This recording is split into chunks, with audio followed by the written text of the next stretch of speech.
brother who I was living with. And I know he's not here anymore, but he just getting out of me, getting off that train. And my uncle there, he looked just like my uncle. And a friend of mine, this guy I've been knowing for a number of years, some rumor went, hey, beautiful, how are you? Hey, some man. rumor went out, and they said that the guy had passed away and stuff like that. And I was over on the Blue Line playing when you guys ran into Arthur. And my buddy gets off the train, and I'm like, oh man, I heard you died. But anyway, back to my drums and stuff. We got a chance to do a little bit of traveling. We opened up a few festivals for the likes of Tyrone Davis, and we've opened for B.B. King. We were on festivals with Bobby Blue Bland, Coco Taylor. I've actually played for her. Otis Clay, I worked with him for a number of years. During the time of working with Sun Seals, we actually opened for James Brown in Nice, France. And that was like, you don't get no better than that. But see, at that time, I'm a side man, so I'm getting noticed for, hey, oh man, you call Dave, he's dependable, he plays drums, get the job done. So as a band leader, you know, after my mom passed away, because she really never got a chance to see me play professional other than playing in church. And it kind of upset me. I discovered that my mom had passed away while I was on the road. And I was very upset about that. You know, of course, you lose your mother, the song, I always love my mama. She's my favorite girl. You only get one. You only get one. And my mom was one second to none.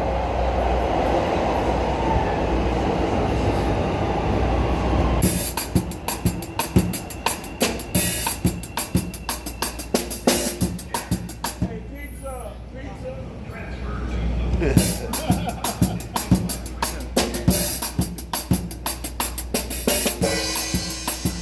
What's up, Doc? How you doing, man? Done for today?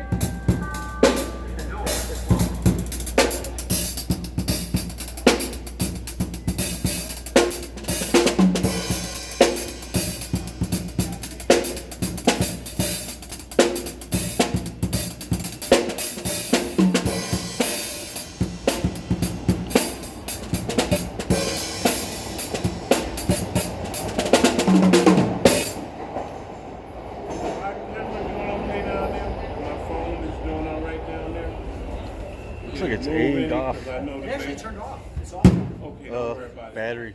it. Yeah, they probably need to charge. So anyway, nah, I ain't seen your girl. Don't be asking me about that. No. I'm just messing. Okay, we're rolling.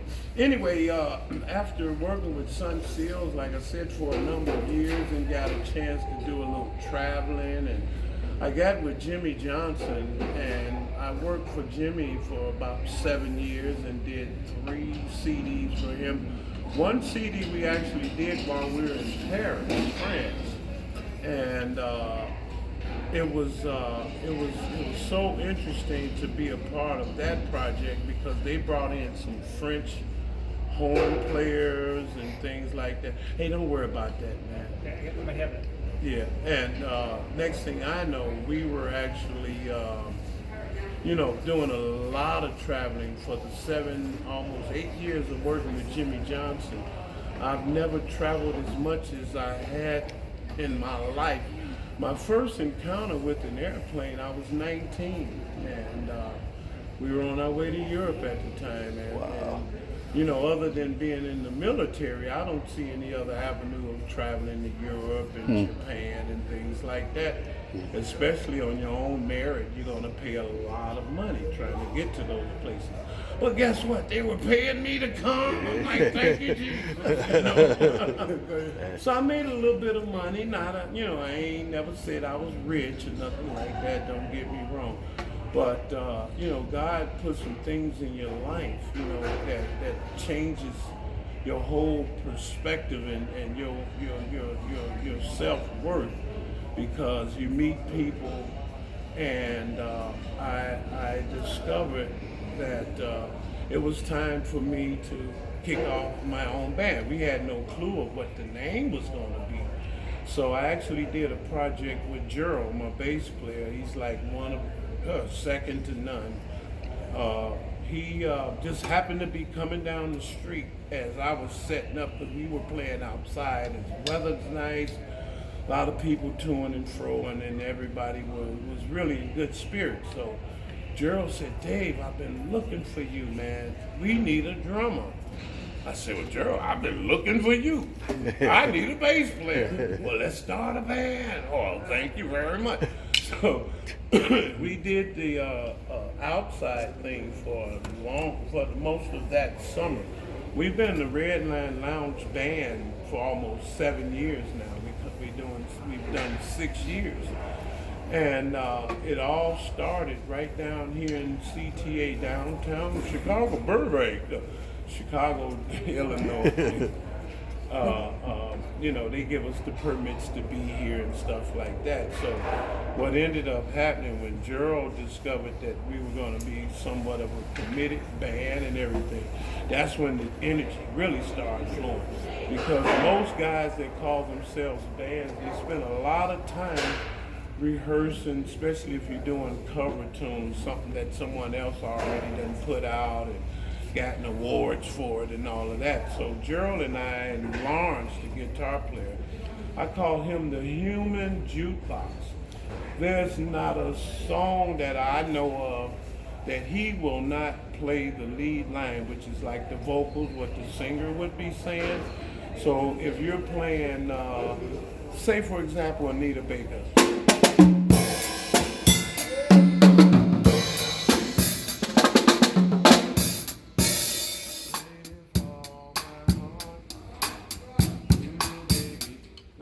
Would be playing that and I thought that was so cool that this guy would be able to play the lead lines to these songs. So a lot of times when we're down here performing, we challenge the listeners, the audience. Hey, pick a song that brings back some good memories. And if we are not playing that song by the time your train comes, you get a cut of the box, and that's the tip bag in this case. So this guy yelled out a song. He says, whip it.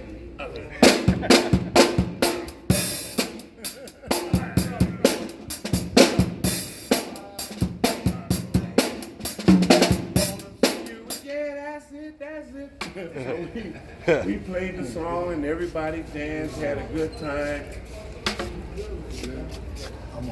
We played the song and had a good time, and we do most of the music we grew up listening to. I know everybody knows what this is.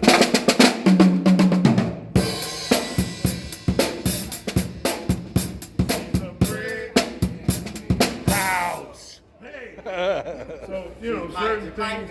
Yes, certain things about music in that time of our lives, you can tell.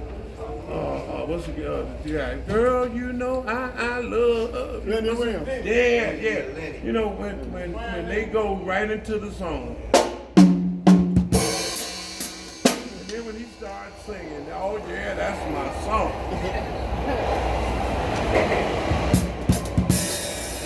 What's up, man? All right, we got a tooth missing now. It's gonna be some teeth off of my camera.